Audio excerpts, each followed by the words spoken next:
Welcome back to Community Conversations. I'm your host, Steve Mantis, and my guests today are Richard and Amy, both from the New Direction Speaker School. So, Amy, so from what I understand, you're involved in the program right now. Can you tell me a little bit about your experience and maybe why did you choose to participate in the program initially? Well, I have a speech impediment. I went to a lot of speech therapy growing up, so I felt when I seen the poster, I seen it actually when I was taking pre-health at Oshki Penachwin. So when I seen it, I thought it would be a great opportunity for me to further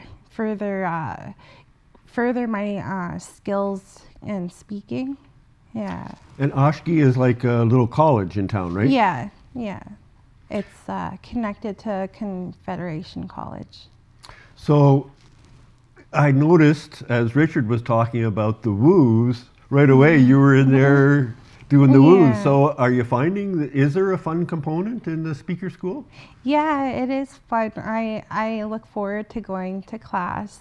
I've met a lot of people there that I've made good connections with a few different people. And so tell me a little bit more about what happens in class. How are you learning those skills? What goes on? Well, for the first part, Richard, we first of all we do the woos and do like warm up kind of exercises, and then each week we learn a new skill like breaking apart a speech and learning the structure of it and everything. We've done a lot, and then we break for supper, and then we have a guest speaker come in. And then after the guest speaker, we usually practice our speeches in front of the class. And so how many people are in the class? I think 11. Okay. Is that right? Yeah, it's about like 14 people in total, and then week to week it's between 10 and 14 people that are there at any given class. Mm-hmm. Right. And so I understand that there's a graduation coming up soon, and you were telling me you've got a speech kind of prepared. What's your focus?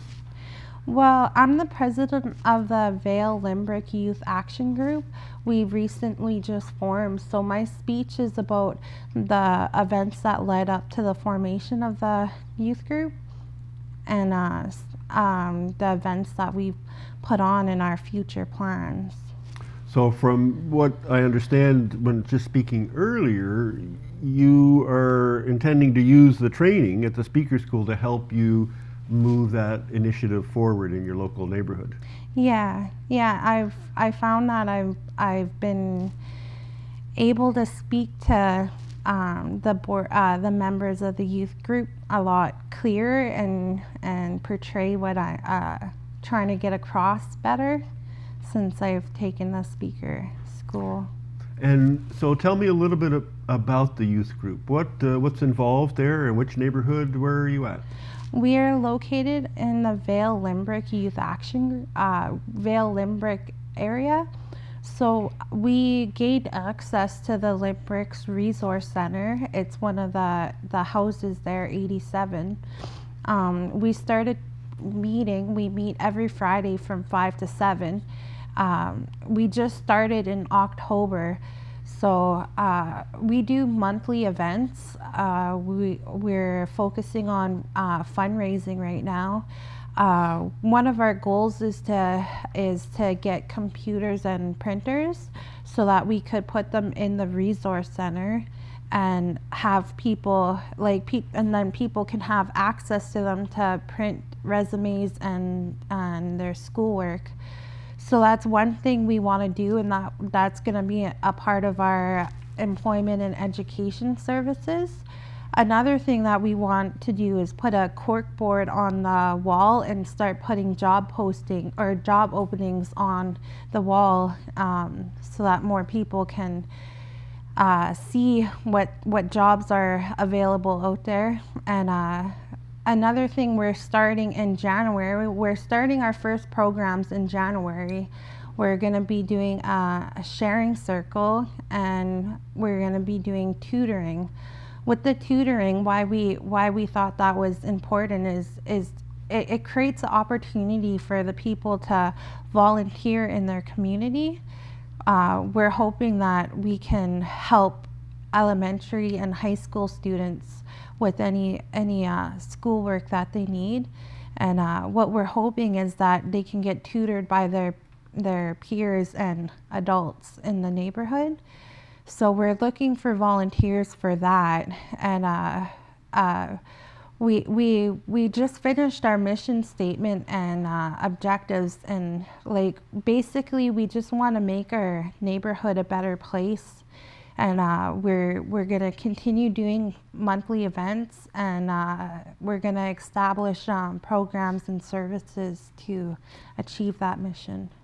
And so, do you have any funding for this initiative at this point? We operate under the Multicultural Youth Center, so they provide us with a lot of funding. They have a campaign to help form organizations and stuff in 4 target neighborhoods, and the Vale Limbrick is one of the target neighborhoods that they are focusing on. And so, in terms of staffing, is there staff members, or is this pretty much all volunteer driven? It's all volunteer driven. Right now, we're operating on a steering committee. So, I'm the president. There's a vice president, secretary, and treasurer. As of right now, we're just volunteering to fill those roles and take those responsibilities of those roles. But we're hoping when we get more board members that are committed, that we can have elections and elect new people in that want to be in those roles. And so, if people want to get involved, how do they get in touch? Well, we have a Facebook page, so they could get in touch that way. Or also they could phone the Multicultural Youth Center. Yeah. And your Facebook page is called what? Vale Limbrick Youth Action Group. Terrific. Great. That sounds like real exciting initiative you're doing there. Mm-hmm. We need to take a short break. Please stay with us. We'll be right back.